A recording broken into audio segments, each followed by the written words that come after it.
Բարև ձեզ։ Մեդիա կենտրոնում այսօր տեղի կունենա քննարկում մահվան դեպքերը, ինքնասպանությունները քրեակատարողական հիմնարկներում թեմայով։ Ներկայացնեմ մեր բանախոսներին Ցողիկ Ալեքսանյան Արդարադատության նախարարության քրեակատարողական ծառայության սոցիալական, հոգեբանական եւ իրավական աշխատանքների բաժնի պետ, Նաիրա Բաբայան Առողջապահության նախարարության քրեակատարողական բժշկության կենտրոն ՊՕԱԿ-ի բժշկական օգնության կազմակերպման բաժնի պետ եւ Զարա Հովհաննիսյան Արդարադատության նախարարության քրեակատարողական հիմնարկներում եւ մարմիններում հասարակական վերահսկողություն իրականացնող հասարակական դիտորդների խմբի անդամ։ Բարև ձեզ հարգելի բանախոսներ, շնորհակալ եմ հրավերն ընդունելու համար։ Ես տեղեկացնեմ, որ քննարկումը անցկացվում է Եվրոպական միության ֆինանսական աջակցությամբ ընթացող Հայաստանում արդարադատության ոլորտի բարեփոխումների մշտադիտարկում ծրագրի շրջանակում։ Եվ այսպես 2025 թվականի 3 ամիսների ընթացքում Հայաստանի քրեակատարողական հիմնարկներում մահվան 8 դեպք է գրանցվել, որից 4-ը ինքնասպանության։ Վերջին դեպքը հիշեցնեմ տեղի ունեցել Արթիկ քրեակատարողական հիմնարկում մարտի 17-ին։ Տիկին Ալեքսանյան, քննարկումը սկսենք ձեզանից, կխնդրեմ ներկայացնեք նախ վերջին դեպքի հետ կապված, եթե կան որոշակի տեղեկություններ, որն է եղել, պատճառը, եւ ընդհանուր առմամբ որոնք են, ինչպես նշեցի, 4 դեպք է տեղի ունեցել, որոնք են քրեակատարողական հիմնարկներում ինքնասպանությունների նպաստող գործոնները։ Նախ խոսենք ինքնասպանություններից, այնուհետև կանդրադառնանք նաեւ իհարկե մահվան դեպքերին։ Խնդրեմ։ Շնորհակալություն հրավերի համար։ Նախ նշեմ, որ այս ծանր եւ զգայուն թեմայի մասին խոսելը իհարկե հասկանալով թափանցիկ լինելու, աշխատանքում թափանցիկ լինելու քաղաքականությունը մենք կարևորում ենք նմանատիպ քննարկումները, բայց մեր համար մյուս ամենակարևոր գործոնը նմանատիպ հարցերում, նմանատիպ զգայուն թեմաների քննարկման պարագայում էթիկական կանոնների պահպանումն է, ուստի այս հղումով միանգամից անդրադառնամ ձեր հարցին, պատճառներ նշելու իրավասություն ներկայում ծառայությունը առհասարակ հնարավորություն չունի, քանի որ ցանկացած դեպքի պարագայում ինքնասպանության փորձի կամ ինքնավնասման ամբողջ նյութերը ուղարկվում են վարույթն իրականացնող մարմնին, ովքեր ունեն արդեն քննություն իրականացնելու լիազորություններ եւ բոլոր նշված ձեր կողմից դեպքերով ներկայում իրականացվում են համապատասխան ընթացակարգերը, ուստի քանի որ դա բավականին բարդ եւ պրոցեսուալ գործընթաց է ու բազմաշերտ իրականության հետ մենք գործ ունենք, այս առումով որևէ պատճառ կամ, չգիտեմ, մոտավոր ենթադրություն ասելը կարծում եմ ճիշտ չի լինի եւ վերջնական հստակ պատճառները, որոնք օրենսդրությամբ սահմանված ընթացակարգերով կհաստատվեն եւ կբացահայտվեն, դա արդեն վարույթն իրականացնող մարմինն ի վերջո հնարավորություն կունենա մեկնաբանելու, ուստի այս առումով տարբեր նաև լրատվական կազմակերպությունների հետ մեր առնչությունների շրջանակներում մենք բազմիցս նշում ենք, որ ուղղակի կարող ենք հորդորել լինել հետևողական եւ վերջնարդյունքում հասկանալ ի վերջո ինչն էր պատճառը այս դեպքերի։ Ներողություն, երբ քրեական վարույթը ավարտվում է, դրա մասին արդեն հանրությունը տեղեկացվում է,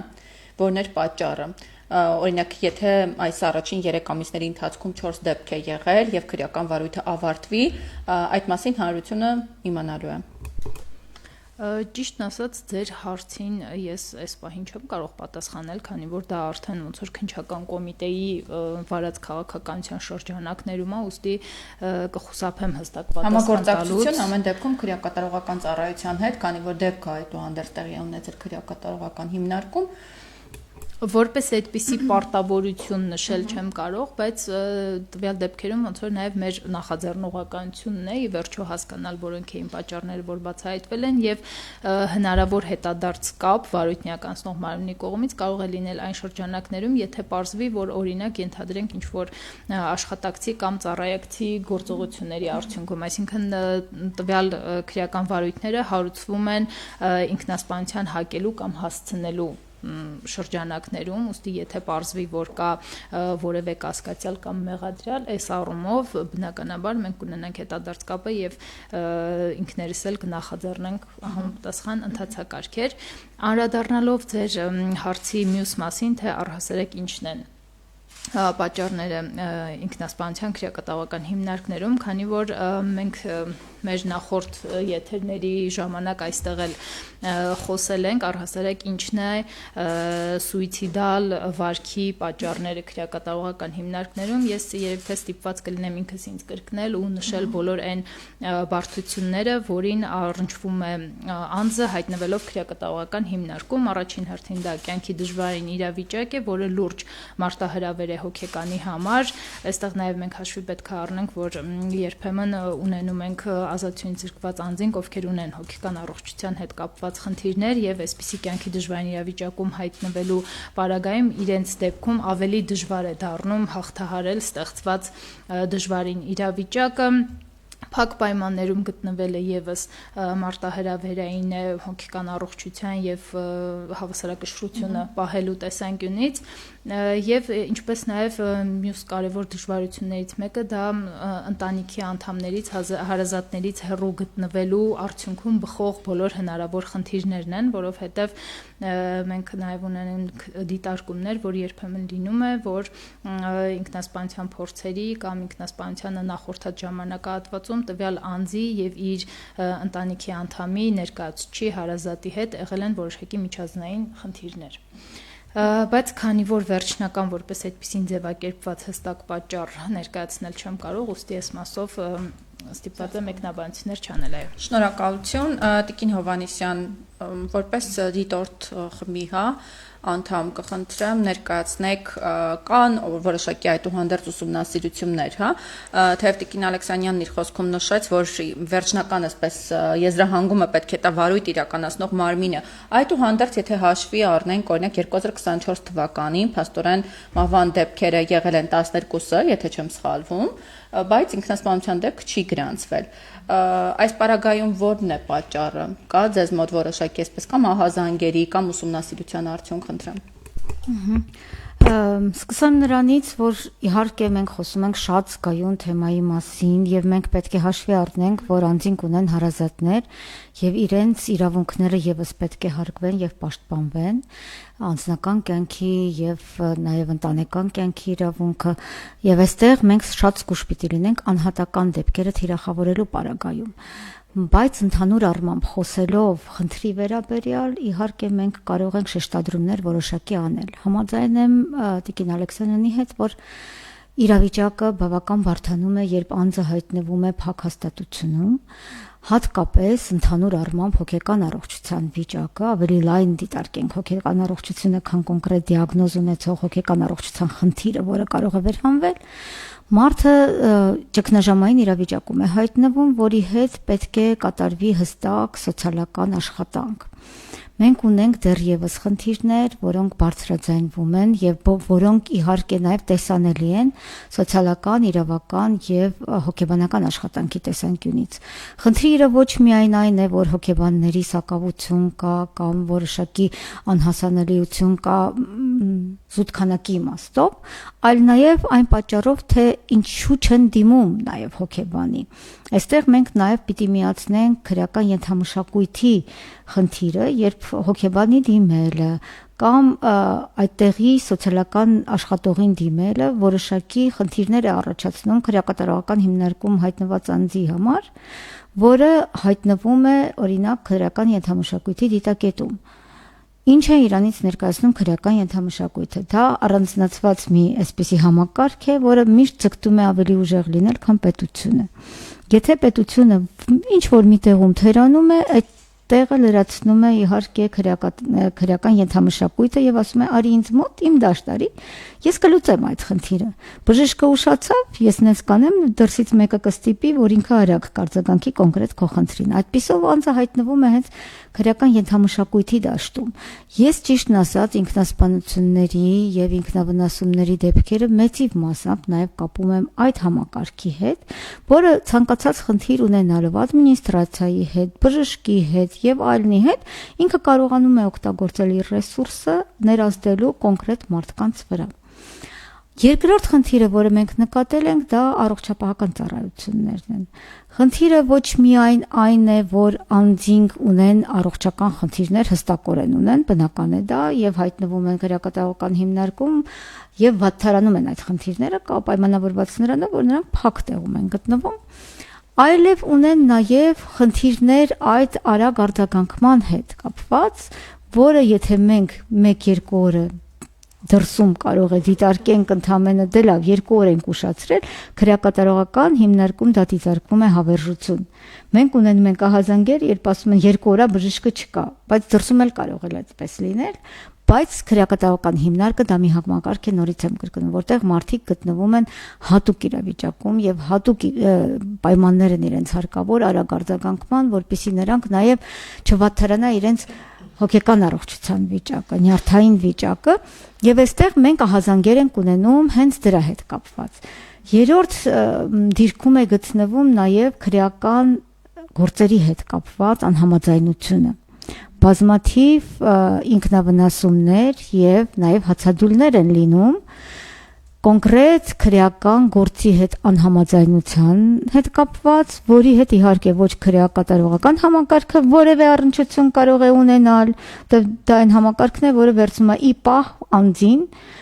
դատարանի որոշմամբ, այլ գործառույթ չի կարող իրականացնել։ Ամենաշատը կարող է իրավաբանը, այդ սիաբաժնում աշխատող իրավաբանը անընդհատ աշխատել բացատրելով ինչպիսի իրավական ընթացակարգեր կան, որպեսզի անձը գիտակցի, որ իր քայլը որևէ կերպ չի կարող ազդել վարույթն իրականացնող մարմնի վրա։ Անդրադառնամ նաև Տիկին Ալեքսանյանի այն մատնանշած խնդրին, որ ի վերջո ամբողջ համապարփակ պատասխանը կարող է տալ հենց վարույթն իրականացնող մարմինը։ Քննչական մարմիններից տարիներ շարունակ իհարկե մենք չենք ստացել գեթ մեկ գործով ամբողջական բազմակողմանի թափանցիկ եւ խորքային քննություն, ինչի հետևանքով առաջացավ մահը, անկախ նրանից դա կենսաբանական մահ գրանցվեց, որտեղ կներեք իհարկե մենք ներքին տեղեկատվություններ ենք ունեցել, նույնիսկ որ ասել են, որ բժիշկները թերացել են եւ անձի մոտ եղել է բան թոքաբոր, բայց այնինչ եղել է անթույլատրելի նյութերի օգտագործում եւ այդ պատճառով է եղել այդպիսի ելք մահվան։ Այսինքն այդ բոլորը չապացուցված, ասեկոսային, մեր մուտք ու ելքից, որևէ մեկը մեզ վստահում է այդպիսի տեղեկատվություն է փոխանցում, բայց որևէ կերպ ճշտել հնարավոր չէ, եւ այդտեղ շատ կարեւոր է քննչական մարմինների հետեւողական խորքային աշխատանքը, որովհետեւ ի վերջո անկախ մարմինը հենց քննչական մարմինն է, որը պիտի բազմակողմանի թափանցիկ օբյեկտիվ քննություն տանելու միջոցով բացահայտի մահվան պատճառները, լինեն դրանք կենսաբանական մահեր, լինեն ինքնասպանություններ։ Ներողություն, ես մի հստակեցում անեմ, դուք նշում եք, որ վերջնական այսպես արդյունք որպես այդպեսին մենք չենք տեսնում քննչական մարմիններից, նկատի ունեք միայն մահվան դեպքերը, թե նաև ինքնասպանությունների առումով։ Նաև ինքնասպանությունների առումով, որոնք էին պատճառները, որտեղ հիմնականում դրդման հիմքով են հարուցվում ինքնասպանության դրդելու, անձինք թողնում են որոշակի գրություններ, դրա մասին հաղորդագրություններ փոքրիկ լինում են, բայց ի վերջո խորքային պատճառներ, ես էլի եմ ասում, պետք է հարգվեն մարդկանց անձնական կյանքի իրավունքը, բնականաբար համայն հանրության, բայց առնվազն ոլորտում աշխատող անձինք, որոնք կարող են քաղաքականություններ մշակել կանխարգելման, պետք է տիրապետեն որոշակի տեղեկատվության, որպեսզի մշակեն նաև կանխարգելման հնարավորությունները։ Ինչ անել, որպեսզի պահպանվի մարդու կյանքը քրեակատարողական հիմնարկում, երբ 24 ժամյա վերահսկողություն կա պետության կողմից։ Շատ լավ, շնորհակալություն Տիկին Բաբայան, քանի որ Տիկին Հովհաննիսյանը նշեց, որ հիմնական պատճառներից է օրինակ նաև առողջապահական ծառայությունների ուշացումը, արագ արձագանքման հետ կապված խնդիրները, կխնդրեմ անդրադառնաք այս հարցերին։ Բարև ձեզ, շնորհակալ եմ էլի ձեր եթերում լինելու համար։ Առողջական խնդիրներ ունեցող անձինք բավականին շատ են քրեակատարողական համակարգում, բացի այն, որ մարդիկ դրսում դեռ չհետազոտված բավականին նույնիսկ երկար ժամանակ բուժանձնակազմի չդիմաց անձինք, երբ որ հայտնվում են քրեակատարողական համակարգում, մեր կողմից է վերհանվում անձանց առողջական խնդիրները, նաև ունենք բավականին մեծ զանգված, ովքեր երկար տարիներ քրեակատարողական հիմնարկում են ու արդեն իսկ ձեռք են բերել ունեցած խնդիրներին ավելացել են նորերը, քրեակատարողական համակարգում բավականին մեծ տոկոսակազմում քրոնիկ հիվանդություններով անձանց թիվը, փակ համակարգում միանշանակ դա փաստ է, որ ժխտել չի կարելի։ Բայց մյուս կողմից բուժանձնակազմը քրեակատարողական հիմնարկներում բացի դատապարտյալների հիվանդանոցից իրականացնում է պոլիկլինիկ առողջության առաջնային պահպանմանը ուղղված ծառայություններ, մատուցումա պոլիկլինիկ ծառայություններ, այսպես հասկանալի լեզվով ասած, դա նշանակում է, որ անձը ինքը պետք է դիմի բուժաշխատողին խնդրի կամ գանգատի հիմքով։ Ինչ վերաբերում է Տիկին Հովհաննիսյանի այո, երբ անձը դիմում է, դուք նշում եք անձը պետք է դիմի, իսկ Տիկին Հովհաննիսյանը նշում է, որ ուշացման դեպքեր են լինում, խնդրեմ։ Ինչ վերաբերում է Տիկին Հովհաննիսյանի ասացին եւ ձեր նորից դիտարկմանը, նշեմ, որ անձը երբ որ դիմում է քրեակատարողական բժշկության կենտրոն ՊՕԱԿ ստորաբաժանումների աշխատակազմին, մենք այնտեղ կա հրատապ դիմելիություն, այսինքն բժիշկը գնահատում է հրատապ եւ հենց այդ պահին նույնիսկ շտապ օգնության ծառայության միջոցները ռեսուրսը օգտագործելով անձին տրամադրվում է շտապ արտահերթ հրատապ բուժօգնություն եւ դիմելիությունը կարող է լինել նաեւ պլանային ու մեծ մասամբ դեպքերում հենց պլանայինն է որպես դիմելիության հիմք, այսինքն անձը հատուկ ընթացակարգով գրա, որ դիմում է, որ կարիք ունի բժշկի, մեջը նշելով առողջական խնդիրը։ Այդ դիմումը, երբ որ բժիշկը կարդում է, այնտեղ հասկանում է այդ առողջական խնդիրը ինչքան է հրատապ ու ըստ առաջնահերթության կներեք, իրականացում է անձանց ընդունելություն, այսինքն եթե պատկերացնենք քրեակատարողական հիմնարկ, որտեղ 300 անգամ շատ մեծ հիմնարկների մասին չխոսեմ, 300 ազատազրկված անձ կա, հա, ու 300-ից մեկ օրվա ընթացքում եթե անգամ դիմել է 20-ը,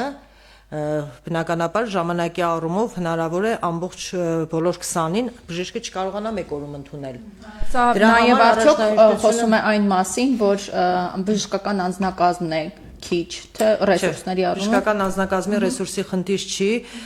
այստեղ բժշկական անձնակազմի քանակակազմը համապատասխանում է օրենսդրությամբ սահմանված սպասարկվող բնակչության թվին համապատասխան, հա, բժշկական անձնակազմ ունենալուն, ու մենք այդ անձնակազմը ապահովված է բոլոր քրեակատարողական հիմնարկներում ունենք համապատասխան բժշկական անձնակազմ, այստեղ նույնիսկ եթե զուգահեռներ տանենք քաղաքացիական պոլիկլինիկ ծառայության հետ, այնտեղ մեկ ընտանեկան բժիշկը օրեկան ժամային առումով հնարավորություն ունի ընդունելու 6-8 անձի։ Նույնիսկ երբ որ կցագրված պոլիկլինիկայում հերթագրման սկզբունքով քաղաքացին դիմում է, հա, այնտեղ հնարավոր են, ոչ թե հնարավոր է, այդպես է լինում, որ 3-4 օր հետո է տեղ ունենում բժիշկը հերթի, հա, պատուհան ունենում, որ անձին սպասարկի։ Մենք նույնիսկ այդ 3-4 օրը չի տևում, բժիշկը մաքսիմում 2 օրվա ընթացքում, այսինքն նշված ստացված դիմումներից առաջնահերթությունը տրվում է այն անձանց, բնականաբար համակարգում աշխատող բժիշկները անգիր գիտեն բոլոր հիվանդներին, բոլոր հիվանդություններով հանդերձ, ու երբ որ գալիս է կանչը բժիշկը պատկերացում ունի, որ հիվանդի մասին է խոսքը, ինքը քրոնիկ ինչ հիվանդություններ ունի, ինչ հրատապությամբ է պետք անձին ընդունել, կամ հակառակը անձը որևէ խնդիր չունի, այսինքն քրոնիկ այնպիսի հիվանդություններ չունի, դիմելը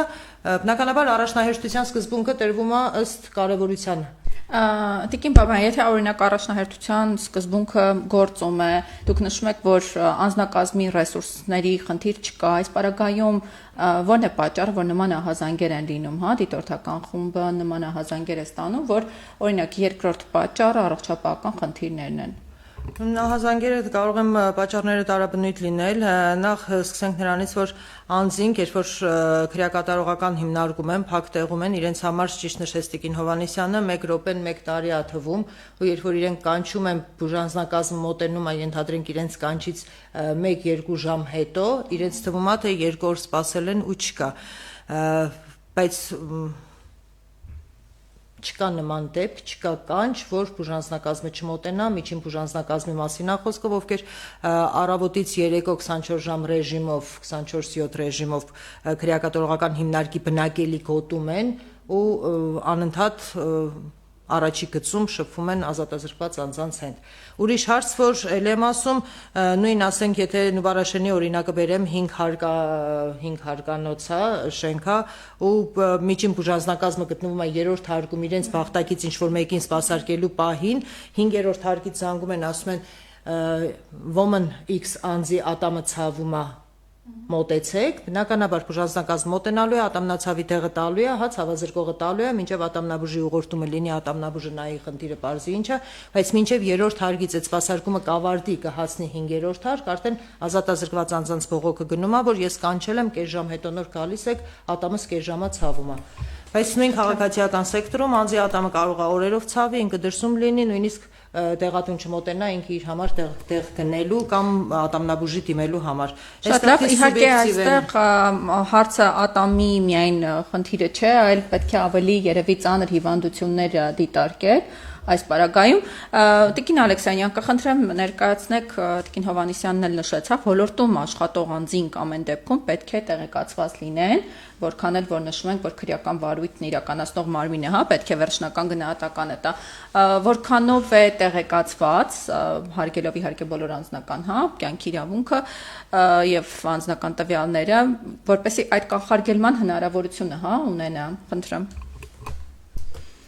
Ինչպես դուք ձեր խոսքում նշեցիք եւ ինչպես Տիկին Հովհաննիսյանն էլ նշեց, շատ կարեւորելով անձանց եւ նրանց հարազատների իրավահաջորդների իրավունքները անձնական կյանքի գաղտնիության կարևորագույն իրավունքը, մենք պարբերաբար պաշտոնապես ինքներս ներկայացնում ենք արկա վիճակագրությունը, մեր կողմից ուսումնասիրված նյութերը, ինչը տեղադրվում է հաշվետվությունների տեսքով, օրինակ ծառայության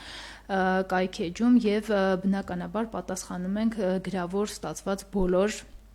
հարցումներին, այսինքն երբևէ չի կարող մատնանշվել դեպք, որ օրինակ տարբեր կազմակերպությունների կողմից, ովքեր հետաքրքրված են ոլորտով, քաղաքականության մշակման եւ խնդիրների բարձրաձայնման հարցում իրականացնում են գործունեություն, տարբեր ինֆորմացիայի վերաբերյալ հարցում են իրականացնել, կոնկրետացնեմ ինքնավնասումների, հացադուլների կամ ինքնասպանության փորձերի եւ ինքնասպանության դեպքերի հետ կապված երբևէ քրեակատարողական ծառայությունը չի խուսափել ներկայացնել տեղեկատվություն, ներկայացնել արկա մեկնաբանություններ, ինչը գտնվում է մեր իրավունքի շրջանակներում, օրինակ մեր նախորդ քննարկումների ժամանակ էլ մենք մանրամասն փորձեցինք վերլուծել, թե ինչ պատճառներ են բարձրաձայնվում տարբեր դեպքերով ինքնավնասումների կամ ինքնասպանության փորձերի եւ փորձել ենք ուսումնասիրել ինքնասպանության դեպքերում, քանի որ հաշվի առնելով խնդրի ծանրությունը եւ հնարավոր լատենտայնությունը, այս առումով ենք մենք միայն չենք նշում նախնական, հա, նաեւ չխաթարելով ընթացակարգերը, թե ի վերջո ինչն է պատճառ հանդիսացել, քանի որ ելի եմ նշում, մենք գործ ունենք որոշակի լատենտայնության հետ, իհարկե պատճառների ներկայացման լատենտայնությունը արկա է նաև օրինակ հացադուլների, ինքնավնասումների, ինքնասպանության փորձերի պարագայում բնականաբար, բայց քանի որ նրանց դեպքում մենք հնարավորություն ունենք հետագայում անձի հետ իրականացնել աշխատանքներ, որոշակիորեն կողմնորոշվել ի վերջո որն է տվյալ անձի վարքի հիմքում ընկած պատճառը, մոտիվացիան, ինքնասպանության դեպքում, քանի որ մենք զրկված ենք այդ հնարավորությունից, դրա համար նաև այս առումով մաքսիմալ զգուշավորություն ենք պահպանում։ Եվ կուզեի նաև անդրադարձ անել մի քանի կետերի, ինչը նշեցին իմ գործընկերները, հատկապես ասեկոսեների եւ ապատեղեկատվության հետ կապված նպատակը կապելով նախորդ խոսքիս հետ որոշակի ինֆորմացիա առանց վերջնական ստուգումների բարձրաձայնելու գլխավոր նպատակը այն է, որ ապատեղեկատվությունը եւ ասեկոսեները ունենում են էական բացասական ազդեցություն, ինչպես ազդեցությունից զրկված անձանց հարազատների համար, այնպես էլ հենց ազդեցությունից զրկված անձանց համար, քանի որ ստեղծվում է որոշակի փակ շղթա, այսինքն պարբերաբար բարձրաձայնվում է ու գիտեք, մենք հաճախ նաև առնչվում ենք խնդրի հետ, երբ որ ինչ-որ ինֆորմացիա է տարածվում եւ դա ունենում է իր ալիքը հուզական առումով, հատկապես այն դեպքերում, երբ ոչ կոմպետենտ, ասեմ, կամ էթիկայի կանոնները երկրորդ մասնագետների կողմից լուսաբանվում է տեղեկատվություն, որը առաջացնում է մեծ հուզական ալիք, հետագայում բոլոր պաշտոնական հերքումները չեն ունենում այն ազդեցությունը, որը կարող է ամբողջությամբ ծածկել այդ հուզական ալիքը, այսինքն տարածվում է ինֆորմացիա, ստեղծվում է տագնապի, չգիտեմ, հուզական ալիք, որ ամեն ինչ շատ վատ է, դա անհանգստացնում է անձանց, ովքեր ունեն հարազատներ ազատություն ձգման վայրերում, եւ նրանց կոպիտ ասած անհանգստությունը որպես փակ շղթա անդրադառնում է նաեւ ազատություն ձգված անձանց վրա, եւ նաեւ չեմ նշում այն դեպքերը, որ հենց ազատություն ձգված անձինք էլ ունեն հնարավորություն արկա ինֆորմացիային տիրապետելու, հա, ասենք, չգիտեմ, հեռուստատեսության եւ ռադիոյի միջոցով։ Ուստի այս առումով եւս պարբերաբար ես իմ խոսքում գոնե թե լրագրողների հետ առնչություններում նշում եմ, որ այդ զգուշավորությունը, հա, տեղեկատվությունը մի քանի անգամ ստուգել եւ հետո միայն դա տարածելը ունի իրականում նաեւ այսպիսի նպատակ չստեղծելու այդ փակ շղթան։ Իսկ ներողություն, դա արդյոք չեք կարծում, որ ինֆորմացիոն վակուումի պատճառ է, որ նման օրինակ բամբասանքները ավելի այսպես կարևորվում են, որովհետև իրականում ինֆորմացիայի բացակայությունն է, հա, բերում դրան, եւ եթե նպատակը կանխարգելումն է, խնդրի լուծումն է, փորձում են հարցը պարզապես բարձրացնել։ Իհարկե հաշվի առնելով ամբողջությամբ համաձայն եմ ձեզ հետ էթիկայի կանոնները պահպանել, այդուհանդերձ խնդրեմ։ Ես ճիշտ ասած որպես ինֆորմացիոն վակուում չէի որակի, որովհետև նախնական այն ինֆորմացիան, որը ենթակա է հրապարակման առանց գաղտնիության կանոնը խախտելու, դա հրապարակվում է, հա, ինֆորմացիոն վակուում չի կարող ստեղծվել, ուղղակի խնդիրը բնականաբար շատ բնական է, որ մարդկանց հետաքրքրում է ինչու հարցը, այսինքն երբ որ մարդը կարդում է որևէ տեղեկատվություն կամ լսում է, առաջին հերթին հարցը, հատկապես նամանավանդ որ գործ ունենք սենզիտիվ թեմայի հետ, առաջին հարցը թե ինչու, իսկ պատճառների մասին մեկնաբանությունը դա կարող է տևել շատ երկար ժամանակ, ուստի մարդիկ հակված են հետաքրքրված լինել, ուսումնասիրել, թե ինչ հնարավոր մեկնաբանություններ կա, դա շատ նորմալ կոգնիտիվ պրոցես է բնորոշ բոլոր մարդկանց, բայց հաշվի առնելով, որ մենք որպես համակարգ, հա, որպես ծառայություն կարիքը ունենք ներկայացնելու հստակ տեղեկատվության, որը պետքա ճշտվի այլ իրավասու մարմինների կողմից, այս առումով ինֆորմացիան ներկայացնելու հարցում հետ անկնում համակարգը, ուստի տեղաստեղծվում ապատեղեկատվության եւ ասեկոսների տարածման։ Շնորհակալություն Տիկին Հովհաննիսյան, կցանկանամ այս հարցի առնչությամբ ձեր տեսակետը խնդրեմ։ Իրականում ես համաձայն եմ, որ լրատվամիջոցները նմանատիպ դեպքերում շատ զգուշ պետք է լինեն, ընդհանրապես երբ գործ ունեն մարդու կյանքի իրավունքի հետ եւ հատկապես երբ դա կատարվել է քրեակատարողական հիմնարկում, որովհետեւ մենք բազմաթիվ գործոնների հետ գործ ունենք, այդ թվում նաեւ անձի խտրականության եւ խարանի ենթարկվելու խնդիրը, որը կոնկրետ քրեակատարական հիմնարկներում մենք դեռևս շարունակականորեն տեսնում ենք։ Խտրականության հարցը հասարակության մեջ էլ դեռևս ամենաակտուալ խնդիրներից մեկն է, որից բխում է նաև տարբեր տիպի բռնությունների ենթարկվելու ռիսկերը մարդու։ Քրեակատարական հիմնարկներում դեռևս արդիական են խնդրականության դրսևորումները եւ դա մենք կարող ենք տեսնել առանձնացված խցերի տեսքով, երբ նույն հասարակական անձինք տարբերակված խցերում են պահվում, երբ նրանց սնունդը, երբ նրանց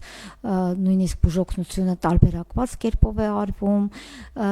միևնույն ժամանակ այդ մարդկանց տրվում է ամենաստորադաս աշխատանքը, ընդ որում հիմնականում չվճարվող դա եւս բավական մեծ խնդիր է իդեպ ես չխոսեցի դրա մասին զբաղվածության հարցը քրեակատարողական հիմնարկներում հոգեկան առողջության եւ ընդհանրապես առողջացության վատթարացման հիմնական աղբյուրներից մեկը 24 ժամ պարապ նստելն է այդ խցերում որոնք առաջացնում են թե մարդու մոտ անկում թե միջանձնային հարաբերություններում բավական ծանր իրավիճակներ եւ թե հետագա իր կյանքի օգտակարության վերաբերյալ մտորումների շրջանում բավական լուրջ խնդրահարույց ելքեր եւ անձը կարող է հասնել նաեւ հուսահատության բավական լուրջ շեմի եւ տարիներ շարունակ ուղղակի ինքը նստած լինի խցում բացարձակապես զբաղվածության խնդիրը չլուծված եւ սա եւս առաջնային խնդիրներից մեկն է որը մեր պետության ներսում բացարձակապես ուշադրությունից դուրս է մնում։ Մի պահ փորձում էին ներգրավել բիզնեսը, փորձել ինչ-որ բան ձեռնարկել, որպեսզի ուղղակի աշխատանք լինի, բայց նաև աշխատանքը շատ սահմանափակ է, կոնկրետ աշխատատեղեր են, եւ օրինակ եթե անձ ունի բարձրագույն կրթություն եւ ունի բազմաթիվ այլ հմտություններ, որոնցով կարող է օրինակ պետությանը օգտակար լինել, նախկին դատավոր է եղել, փայլուն իրավական գիտելիքներով, կապ չունի ինչի համար է դատվածությունը, փայլուն զինվորական է եղել, այսինքն այնուամենայնիվ այդ մեր ռեսուրսը ամբողջովին մենք փոշիացնում, զրոյացնում ենք եւ անձի անկումը բերում է այն աստիճանի, որ անձը ուղղակի կարող է սկսել թե ինքնավնասումները, թե կյանքին վերջ տալու եւ թե էկզիստենցիալ մտքերի բազմաթիվ տարափներ։ Դա շատ կարեւոր է։ Մենք շատ հաճախ կենտրոնանում ենք առողջություն, բայց առողջությունը ինչի՞ց է վատթարանում։ Դուք էլ նստեք 24 ժամ պարապ ձեր տանը, ձեր սեփական տանը, դուք կարող եք հասնեք դեպրեսիայի ամենացածրագույն շեմին։ Ձեր նշած զբաղվածության խնդրին իհարկե առանձին թեմա է, առանձին քննարկումով կանդրադառնանք, այդուհանդերձ եթե կարճ լրացումներ կան, խնդրեմ իհարկե։ Անդրադառնալով Տիկին Հովհաննիսյանի կողմից նշված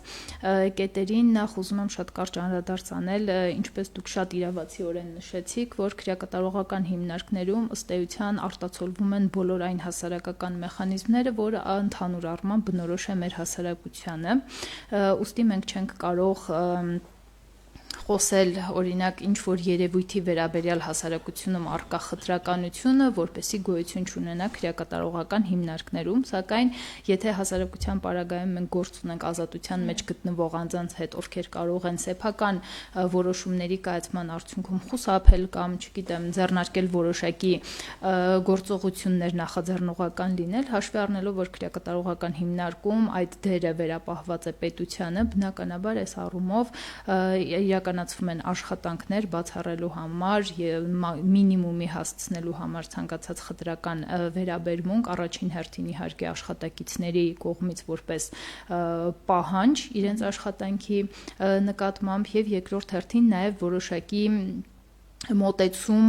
կոտրել ազատությունից զրկված անձանց շրջանակներում այս առումով մեր կողմից իրականացվող աշխատանքները ուղիղ կապվում են նաև զբաղվածության հետ ուզում եմ նշեմ որ անցյալ տարվա ընթացքում բավականին լուրջ քայլեր են ձեռնարկվել աշխատանքի նկատմամբ ազատությունից զրկված անձանց շրջանում վերաբերմունքը փոխելու ընդ որում հենց քրեակատարողական հիմնարկում իրականացվող աշխատանքի եւ այս առաքելությունը ծառայությունը այս տարի եւս մեծ քայլերով շարունակում է եւ մեր առաջնահերթությունների շարքում է փորձեմ նշել ինչի մասին է խոսքս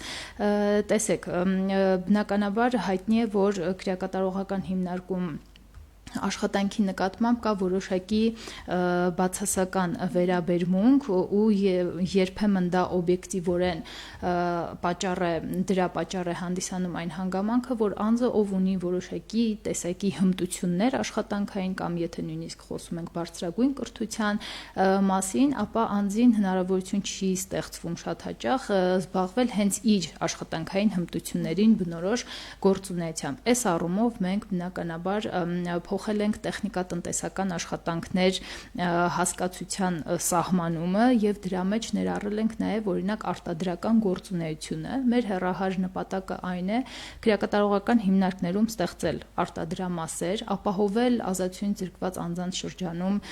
տվյալ ոնց որ գործունեությանը բնորոշ կրթության ստացումը եւ հավաստագրեր ստանալուց հետո տվյալ անձանց անհրաժեշտության դեպքում ներգրավել տեխնիկատնտեսական սպասարկման վճարովի աշխատանքներում եւ ծառայության կողմից ձեռք բերել անհրաժեշտ նյութեր, նաեւ ունենալ տվյալ ոլորտի կոմպետենտ մասնագետ ու նրա ոնց որ ղեկավարությամբ քրեակատարողական հիմնարկներում իրականացնել արտադրություն, նաեւ մեր իրավական կրթության եւ վերականգնողական ծրագրերի իրականացման ՊՕԱԿ-ի հետ համագործակցությամբ սա մեծ առաջընթաց կլինի զբաղվածության, օգտակար զբաղվածության ապահովման համատեքստում, որովհետեւ ցանկացած անձ ունի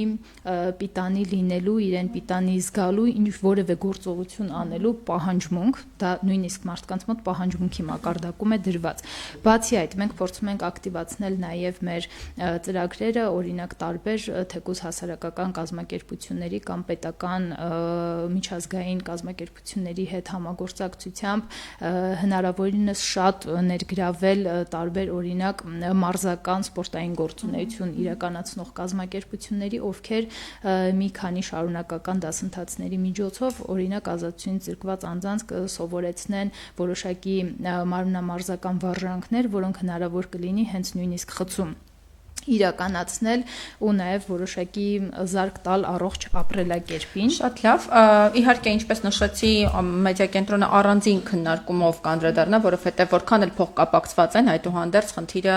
առանձին ուսումնասիրության կարիք ունի։ Կրկին, եթե անդրադառնանք արդեն ինքնասպանությունների այսպես անցում կատարենք կենսաբանական մահվան դեպքերին, թեև կխնդրեմ նաև այդուհանդերձ մի փոքր ենթահարց Տիկին Ալեքսանյան ձեզ ինքնասպանությունների մասով, արդյոք դրանք այն դեպքերն են, որոնք այսպես ինքնավնասումներ, բազմաթիվ ինքնավնասումներ կատարած անձինք են, որ դիմում են ինքնասպանության կան նման ուսումնասիրություն։ Այս հարցին անդրադառնանք, այնուհետև մահվան դեպքերին խնդրեմ։ Նշեմ, որ այս առումով վիճակագրությունը միանշանակ չէ, բայց ավելի շատ գերակշռում են ցավոք սրտի այն դեպքերը, որ ինքնասպանության ի վերջո դիմում են մարդիկ, ովքեր նախկինում սուիցիդալ վարքի դրսևորումներ չեն ունեցել, ինչը նկատվել է նաև այս տարվա արձանագրված ինքնասպանությունների պարագայում, բայց այս տարվա դեպքերի շրջանակներում պետք է նշեմ նաև, որ ունեցել ենք դեպք, որ տվյալ անձի ինքնասպանության դեպքին նախորդ են նաև ինքնավնասման, ինքնախեղման դեպքեր, բոլոր այն դեպքերում, որտեղ մենք ունեցել ենք նման խնդրայնություն, այսինքն ի սկզբանե քրեակատարողական հիմնարկը բացահայտել է, գնահատել է որոշակի սուիցիդալ ռիսկայնություն, դեպքին նախորդող ժամանակահատվածում բացված են եղել ռիսկի կառավարման պլաններ, իրականացվել են բազմամասնագիտական աշխատանքներ, նաև ներգրավվել են բժշկական անձնակազմից մեր գործընկերները, լինի դա հոգեբուժ, նյարդաբան, թե պարզապես հենց բուն ֆիզիկական առողջությամբ զբաղվող մասնագետներ, բայց ցավոք սրտի աշխատանքները չեն ունեցել այն արդյունավետությունը, որ կկարողանային կանխարգելել դեպքերը։ Իսկ ինչու կարող եք նշել, եթե գործիքակազմը կա, ռիսկայնությունը գնահատելու, այդ դեպքում որն է պատճառը, թերացումը որտեղ է, որ այդուհանդերձ տեղի ազատազրկված անձը դիմում է այդ ծայրահեղ միջոցին, հա։ Բոլոր այն դեպքերում, երբ որ մենք խոսում ենք արդեն բացահայտված ռիսկի մասին, իրականացվել են աշխատանքներ, բայց քանի որ դա բավականին բարդ գործընթաց է եւ այսինքն տեսեք մենք ունենք որ ֆորմալ առումով այն ընթացակարգերը, որոնք սահմանված են եւ որոնք պետք էին իրականացվել է, սակայն դրանց որակի գնահատումը, քանի որ ավելի բարդ process է, հիմա ես չեմ կարող նշել, թե չգիտեմ կոնկրետ մասնագետ է թերացել, թե աշխատանքը տվյալ անձի հետ չի հաջողել կամ գուցե գտնվել է այնպիսի մի փուլում, որ մեկ մասնագետից տվյալ անձը պետք է ուղղորդվեր մեկ այլ մասնագետի մոտ։ Շատ լավ, շնորհակալություն։ Ըստ քրեակատարողական ծառայության տվյալների 2024 թվականին արձանագրվել է մահվան 12 դեպք եւ գրանցված բոլոր դեպքերը եղել են կենսաբանական մահ։ Դրանցից 10-ը արձանագրվել է քաղաքացիական հիվանդանոցներում։ Այս պարագայում կխնդրեմ ներկայացնեք, որքանով է հետաձգված օրինակ բժշկական օգնությունը, առողջական լուրջ խնդիրներ ունեցող անձանց ազատ չարձակելը, ազդեցություն ունեցել մահացության մակարդակի վրա։ Տիկին Բաբայան, խնդրեմ։ Նախ թողեք եթե կարելի է երկու բառով նախքին իհարկե դրացումներ գոլեգաներիս բանն անդրադառնալ, ինչ վերաբերում է գործիքակազմերի կիրառմանը եւ հոգեկան առողջության գնահատման եւ ինքնասպանությունների, ինքնավնասումների ռիսկի գնահատման գործիքակազմը աշխատում է փաստացի արդեն 23 թվականից ու մենք ինչպես նշեցինք անցած տարի ինքնասպանություն չենք ունեցել, այսինքն նշանակում է որ գործիքակազմներն է նորմալ աշխատում եւ անձնակազմն այդ գործիքակազմով աշխատող նորմալ աշխատում է, այսինքն այստեղ այդ իհարկե սուբյեկտիվ կարծիք է, բայց մենք կպարտել սոցիալ հոգեբանների վրա կամ հա որ գործիքակազմը ճիշտ չի, երևի թե այս անհատական դեպքերին պիտի անհատական քննության առնվի ու հասկանանք թե ինչն է պատճառը։ Դե ամեն դեպքում Տիկին Բաբայան 3 ամսվա ընթացքում 4 արդեն դեպք ունենալը բավականին թիվ է։ բավականին լուրջ թիվ է, մանավանդ նախկին տարիներին ինքնասպանությունների զրո թվի ֆոնին, այսպես ասեմ։ Բայց ամեն դեպքում գործիքակազմը կիրառվում է, սերտ համագործակցությունը կա, ինչպես նշեց Տիկին Ալեքսանյանը, այսինքն երբ որ ինքնասպանության ռիսկի գործիքակազմով գնահատվում է կարգը, ընթացակարգը ոնց է գնահատվում է, որ ռիսկայնությունը բարձր է, այդ գործիքակազմը նաև ուղարկվում է քրեակատարողական բժշկության կենտրոն ՊՕԱԿ-ի ստորաբաժանմանը, մեր հոգեբուժներն են անմիջապես այսին ներգրավում այդ process-ին, անձին համապատասխան զննության, խորհրդատվության ենթարկելով, բայց դե ունենում ենք դեպքեր, ոնց տեսնում ենք, ունենք արդեն դեպքեր, որ չի հաջողել ոչ մեզ, ոչ սոցիալ հոգեբաններին, իսկ Եթե թույլ կտակ ուղղակի որպես իլերում ընդիկին Բաբայանի խոսքի նշեմ, որ ներկայում եւ ծառայությունը եւ քրեակատարողական բժշկության կենտրոն ՊՕԱԿ-ը համատեղ սերտ համագործակցության շրջանակներում փորձում ենք այնպիսի լուծումներ գտնել, որի պարագայում հնարավոր կլինի առավելագույն պատշաճ կազմակերպել հոգեկան առողջության խնդիրներ ունեցող անձանց բուժ սպասարկումը, քանի որ երբեմն լինում են դեպքեր, որ մենք օրինակ ինչ որ զսպման, որպես հոգեկան առողջության խնդիր ունեցող անձանց պարագայում որպես զսպման միջոց կիրառելու գործընթացում օրինակ ներկայ է լինում աշխատակիցը կամ նմանատիպ մի շարք խնդիրներ, ուստի ելնելով նման խնդիրները բացառելու բժշկական գաղտնիքի պահպանումը ապահովելու անհրաժեշտությունից եւ կարեւորությունից, ինչպես նաեւ առավել որակյալ եւ արագ արձագանքման, առավել մասնագիտացված օգնություն տվյալ անձանց ցուցաբերելու նպատակից պլանավորվում է իրականացնել լայնածավալ աշխատանքներ, որոնք հնարավորություն կտան մասնագիտացված բժշկական կենտրոնում իրականացնել հոգեկան առողջության խնդիրներ ունեցող այն անձանց բուժ սպասարկումը, ովքեր տվյալ փուլում կունենան ստացիոնար բուժման կարիք եւ այս առումով մենք նաեւ որոշակի մեծ առաջընթաց կունենանք այս շրջանակներում, քանի որ բազմիցս նշում ենք, որ մեր գլխավոր խնդիրներից մեկը նաև դա է, ինչը նաև կթեթևացնի, ենթադրում եմ, մեր բժշկական անձնակազմի գործընկերների ծանրաբեռնվածությունը, որովհետև ինչպես արդեն բոլորս էլ երևի թե մեր խոսքում նշեցինք, շատ հաճախ քրեակատարողական հիմնարկում անազատության մեջ գտնվելու պայմաններում անձինք ունենում են որոշակի արտահայտված զգայունություն, արագ արձագանքման նկատմամբ, ինչպես Տիկին Հովհաննիսյանն էլ շատ գեղեցիկ ձևակերպեց խնդիրը, այս խնդրին մենք բախվում ենք, ուստի երբ որ անձը կլինի նեղ մասնագիտացված բժշկական հաստատությունում, նաև այդ ոնց որ հոգեբանական սպասելիքը կարդարացվի եւ գուցեև դա ընդհանուր հուզական ֆոնի վրա կունենա դրական ազդեցություն։ Վերադառնանք կենսաբանական մահերին միգուցե կենսաբանական մահերը նաև կխնդրեմ ներկայացնեք, ներողություն եմ խնդրում ընդհատելու համար, ներկայացնեք արդյոք այսպես կան որոշակի հիվանդություններ, որոնք հենց հիմքում են, մահվան պատճառ են։ Կենսաբանական մահերի մեծ մասը հանկարծամահությունն է, որը սիրտանոթային ինֆարկտի խնդիր է, ընդ որում անձանց մեծ մասի 90% ու ավել հանկարծամահության ենթարկված անձանց մոտ երբևէ գանգատներով չեն դիմել կամ նախկինում ունեցել են սիրտանոթային համակարգի խնդիր, բայց դինամիկ հսկողության շրջանակում նույնիսկ ունեցել ենք դեպքեր, որ դեպքից ընդամենը 1 շաբաթ առաջ մասնագիտական կենտրոնում էլի հետազոտությունից հետո որևէ սուր սիրտանոթային այդ փուլի համար չի եղել, բայց մարդը 1 շաբաթ անց սրտի ինֆարկտից, ասենք, կամ այդ հանկարծամահություն ասածը, իհարկե ունեցել ենք դեպքեր, որ բավականին լուրջ քրոնիկ հիվանդություններով տառապող անձինք են եղել, նույնիսկ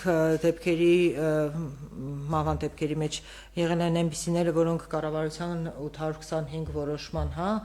ցանկին համապատասխանել են, միջկերատեսչական հանձնաժողովները տվել են համապատասխան եզրակացությունները, բայց դատական նիստի ուշացնելու կամ չգիտեմ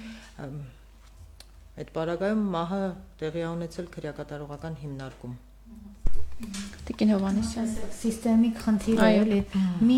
մարմին կարող է որոշում կայացնել անձի առողջության վերաբերյալ, մյուս մարմինը հապաղելու պատճառով, օրինակ դատարանները մենք շատ լավ գիտենք, չէ՞, նիստերը կարող են հետաձգվել, այստեղ հրատապության սկզբունք արդյոք անպայման կա եւ այստեղ եւս պետք է մշակվեն կոնկրետ ընթացակարգեր, որպեսզի այդ հրատապությունը գործի վերջում։ Մենք ունենք հստակ որոշակի դիտարկումներ, որ մեր պետության ներսում տարբեր մարմիններ միմյանց հետ գրեթե առանձնացված։ Այս իմ տիրույթն է, ես կարող եմ գերազանցել աշխատեն, թույլ տանք այդ տարբերակը, որևէ տեղ ոչ ես, ոչ մեկը գերազանց հնարավոր չէ, որ անենք մեր գործը, լինում են թերություններ, ի վերջո մարդ ենք, բայց միևնույն է, միմյանց միջև կապը, միմյանց ինֆորմացիան արագ հաղորդելը, արագ լուծումներ գտնելը, այնպիսի միջգերատեսչական մարմիններ ունենալու դեպքում արագ աշխատելը, ընթացակարգերը այդքան չձգձգելը։ Տեսեք, նույնիսկ առողջապահության հետ կապված, երբ տեղափոխվել է քրեակատարողական համակարգ, այսինքն արդարադատության համակարգից դուրս է եկել, էլի լինում են գանգատներ, որ գրագրությունը այնքան երկար է, էտա գրագրությունը պիտի դիմի քրեակատարողական համակարգին, տվյալ դեպքում ասենք այդ հիմնարկի պետին, միջև այս հարցը գնա, գրագրությունը ստիպում է, որ երկարի process է եւ երկարացման process-ի ընթացքում անձինք ահազանգը միանգամից հնչեցնում են, հա, տեսեք, առաջ օրինակ պետը անմիջապես կարող էինք մտնել նույն համակարգներ, հիմա չենք կարող մտնել։ Այսինքն կա այդ խնդիրը, որ միշտ մենք միմյանց հետ համագործակցելուց հապաղում ենք։ Ու այստեղ փաստորեն կյանքի արդեն այո, կարող է առաջանալ արդեն կյանքի անհամատեղելիություն այդ խնդիրների։ Թույլ տվեք այստեղ առարկեմ վերջի փոփոխությունների արդյունքում եւ քրեակատարողական ծառայության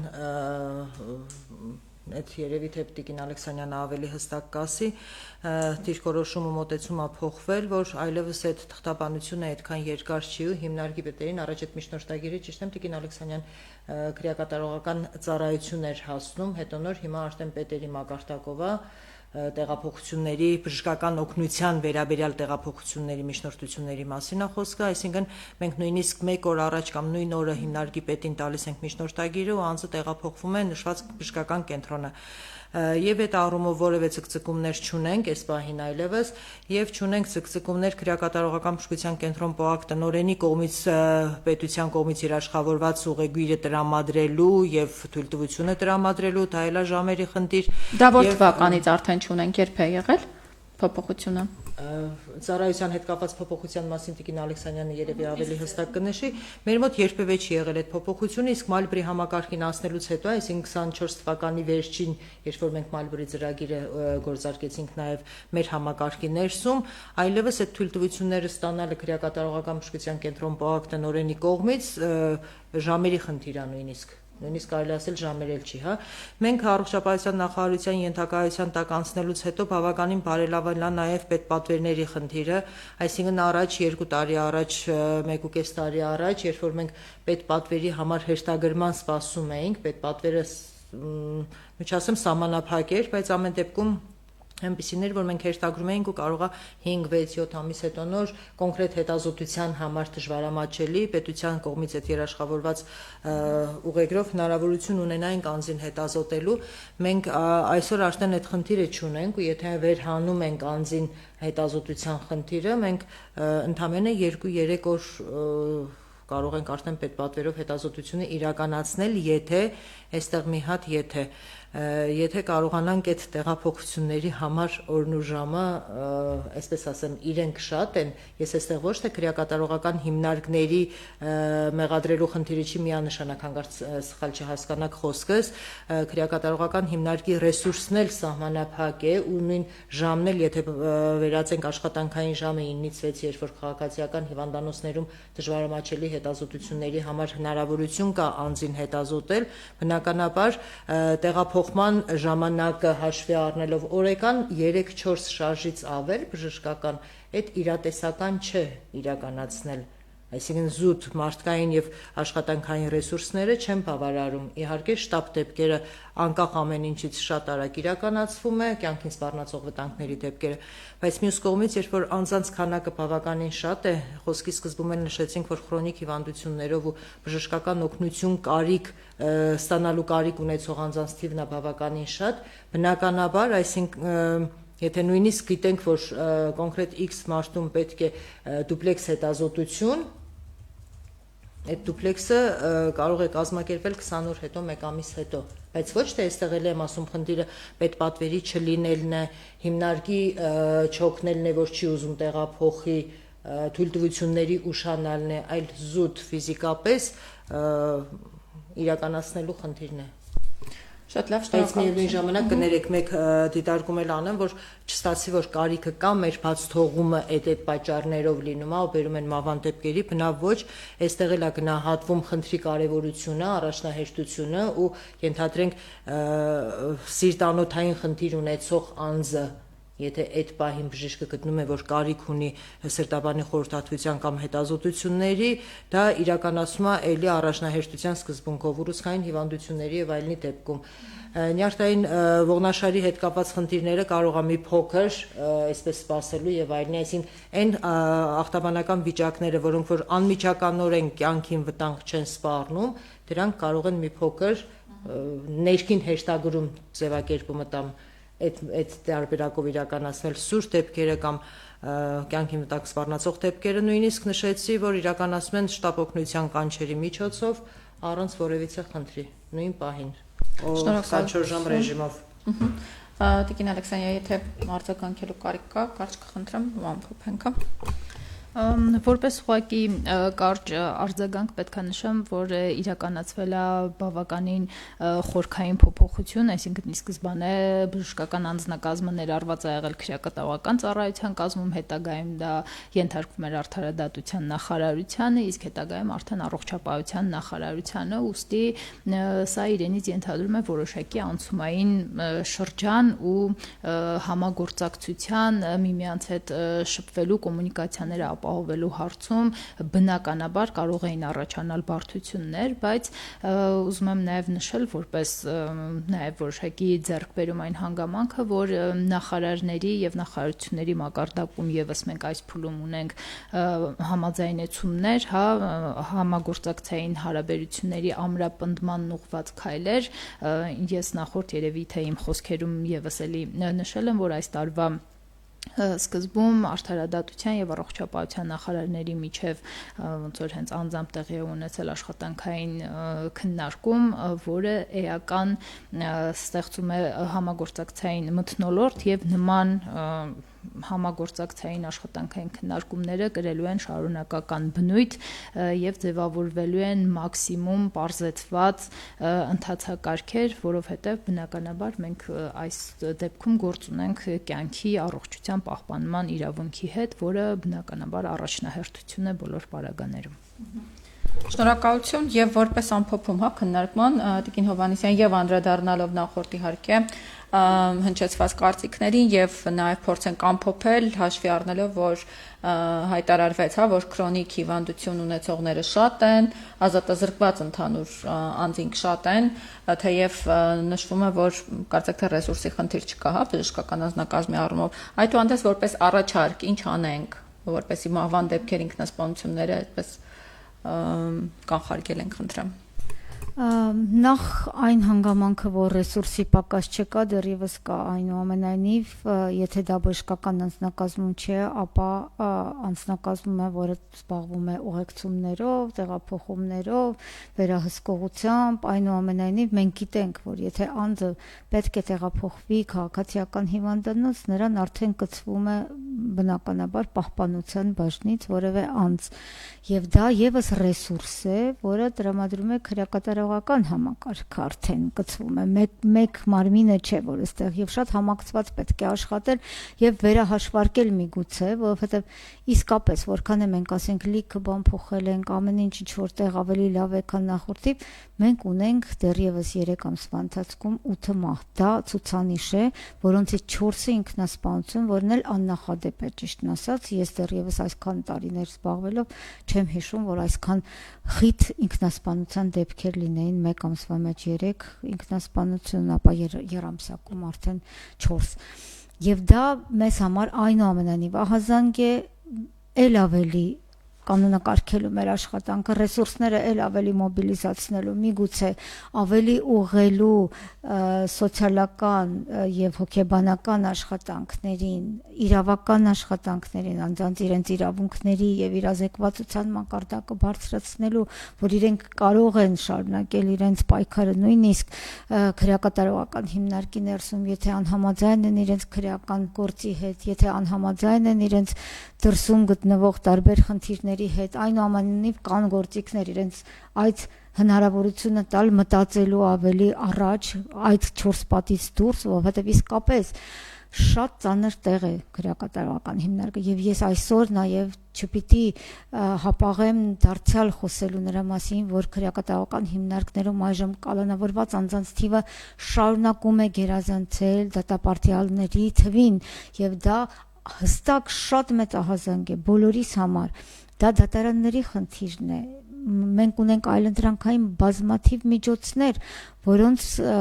կիրառմամբ կարող ենք զերծ պահել անձանց փակելու հնարավորությունից, ծանրաբեռնելու համակարգ առանցահայտել դատապարտյալների մեջ կամ բազմաթիվ առողջական խնդիրներով մարդիկ, բազմաթիվ նրանց հետ աշխատանքի խնդիրներ, ինչու հավելյալ ծանրաբեռնենք կալանավորվածներով եւ կալանավորված անձանց դնենք խոցելի վիճակում եւ այս դեպքում ունենք նաեւ կալանավորված անձինք ինքնասպանության դեպքերով։ Եվ դա ահազանգ է, դա ամբողջ պետությունը պիտի մտածի եւ այո, արդարադատության նախարարությունը, դատարանները, դատական դեպարտամենտը պիտի մշակեն հստակ ընթացակարգեր, պիտի նստեն մշակեն, ոնց անենք մարդուն չփակենք, չհասցնենք մահվան։ Դա է։ Շնորհակալություն, խնդրեմ։ Ես ուղղակի որպես ամփոփում կցանկանայի նշել, որ քրեակատարողական ծառայություն, արդարադատության նախարարությունը որպես համակարգի զարգացման հայեցակարգի գլխավոր կետեր ներկայում իրականացնում են եւ պլանավորվում է իրականացնել աշխատանքներ, ինչպես քրեակատարողական հիմնարկների զուտ շենքային պայմանների բարելավման, ինչը եւս էական ազդեցություն ունի ազատությունից զրկված անձանց սուբյեկտիվ բարեկեցության բարձրացման հարցում, ինչպես անվտանգային ուղղությամբ աշխատանքների բարելավման ուղղությամբ, այնպես էլ վերականգնողական ընդհանուր աշխատանքները բարելավելու եւ արդյունավետ դարձնելու ուղղությամբ այս բոլորի շրջանակներում թիրախային կետով գծով անցնում է նաեւ մահվան եւ ինքնասպանության դեպքերի կանխարգելման աշխատանքները, այսինքն արդյոք մենք ունենք որոշակի կտրուկ քայլերի գնալու անհրաժեշտություն, ուսումնասիրում ենք ներկայում միջազգային լավագույն փորձը հասկանալու համար, թե իրենց մոտ ինչ մեթոդներ են ընդունված նման դեպքերը կանխարգելելու հարցում եւ սա մեր առաջնահերթություններում է գտնվում ու ցանկացած բարելավումների, բարեփոխումների դիտարկման շրջանակում այս հարցը վստահեցնում եմ ձեզ չի երկրորդվում։ Շնորհակալություն, Տիկին Բաբայան, եթե կա լրացում, խնդրեմ։ Շնորհակալ եմ այս կարգի կարևորագույն հարցերը վերհանելու, հանրությանը ներկայացնելու հնարավորություն տալու համար մեզ, ընձեռելու համար։ Ավելացնեմ, որ բժշկական ոլորտը արել է ու անում է ամեն ինչ, որպեսզի անձինք ստանան իրենց անհրաժեշտ բժշկական օգնությունն ու սպասարկումը։ Նույնիսկ Տիկին Ալեքսանյանի խոսքից ոգևորված նշեմ հավելեմ, որ մեր համակարգում եւս բարեփոխումներ սպասվում են, նույն բժշկական օգնության սպասարկման տարածքների վերանորոգման առումով, եւ բժշկական սարքավորումներով հագենալու առումով, մենք արդեն ունենք Արմավիր քրեակատարողական հիմնարկի վերանորոգված բուժծառայության, բուժմասը, որտեղ արդեն նորանոր սարքավորումների գնումները արդեն իրականացվել են, այսինքն տեղում բարձրացվում է քրեակատարողական համակարգում գտնվող անազատության մեջ գտնվող անձանց բուժսպասարկման որակը։ Նմանատիպ նախաձեռնություններ նախատեսվում են նաև այլ քրեակատարողական հիմնարկներում, Նուբարաշենում, մյուս քրեակատարողական հիմնարկներում, այսինքն եւ տեխնիկապես համալրել է եւ բժշկական պայմանների բուժաշխատողների, սպասարկում իրականացնող այդ տարածքների վերանորոգման բարելավումը, այնպես որ մենք էլ կունենանք Շատ լավ, մենք էլ որակով կսպասենք բարեփոխումների արդյունքներին։ Շնորհակալ եմ։ Տիկին Հովհաննիսյան, եթե կա լրացում, խնդրեմ կարճ։ Կարծում եմ բոլորը ասվեց։ Շնորհակալ եմ, հարգելի բանախոսներ, հիշեցնեմ մեդիա կենտրոնում տեղի ունեցավ քննարկում մահվան դեպքերի ինքնասպանությունները քրեակատարողական հիմնարկներում թեմայով։ Մեր բանախոսներն էին Ցողիկ Ալեքսանյանը, Արդարադատության նախարարության քրեակատարողական ծառայության սոցիալական, հոգեբանական եւ իրավական աշխատանքների բաժնի պետ, Նաիրա Բաբայանը, Առողջապահության նախարարության քրեակատարողական բժշկության կենտրոն ՊՕԱԿ-ի բժշկական օգնության կազմակերպման բաժնի պետ եւ Զառա Հովհաննիսյանը, Արդարադատության նախարարության քրեակատարողական հիմնարկներում եւ մարմիններում հասարակական վերահսկողություն իրականացնող հասարակական դիտորդների խմբի անդամ։ Հիշեցնեմ նաեւ, որ քննարկումը անցկացվեց Եվրոպական միության ֆինանսական աջակցությամբ ընթացող Հայաստանում արդարադատության ոլորտի բարեփոխումների մշտադիտարկում ծրագրի շրջանակում։ Շնորհակալ եմ, հաջողություն։